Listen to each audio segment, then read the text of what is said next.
ಮನಸ್ಸಿನಿಂದ ನಂಗೆ ಅಲ್ಲ ನಂಗೆ ನಾನ್ ನಾಳೆ ಸತ್ರು ತೊಂದ್ರೆ ಇಲ್ಲ, ಇವತ್ ಸತ್ರು ತೊಂದ್ರೆ ಇಲ್ಲ. ನಾನು ಇವಳ ಲೈಫಿಗೆ ಸೆಟ್ಲ್ ಆಗೋದಕ್ಕಾಗಿ ಒಂದ್ 50 ರಿಂದ 100 ಕೋಟಿ ರೂಪಾಯಿ ಆಸ್ತಿನ ಇವಳ ಹೆಸರಿ ಮಾಡಿದೀನಿ. ಮಗಳಿಗೆ ಸಂಬಂಧಪಟ್ಟಂತೆ ಒಂದ್ 3-4 ಕೋಟಿ ರೂಪಾಯಿ ಆಸ್ತಿನಿಗ ಮಾಡಿದೀನಿ, ಗೊತ್ತಾಯ್ತಾ?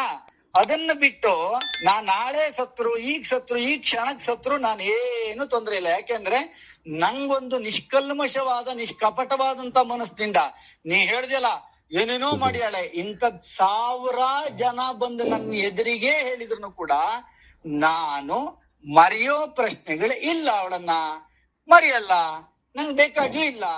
ನನ್ನ ವೈಯಕ್ತಿಕವಾಗಿ ಆಮೇಲೆ ಇನ್ನೊಂದು ಗೊತ್ತಾ ನಿಂಗೆ, ಯಾವನೋ ಹೇಳ್ದ್ನಲ್ಲ ನಿಂಗೆ ಒಂದು ಮತ್ತೊಂದು ಕಾನೂನಲ್ಲಿ ಏನ್ ಹೇಳಿದೆ ಅಂತಕ್ಕಂಥದ್ದು ಬಗ್ಗೆನೂ ಕೂಡ ನಂಗೆ ಗೊತ್ತಿದೆ.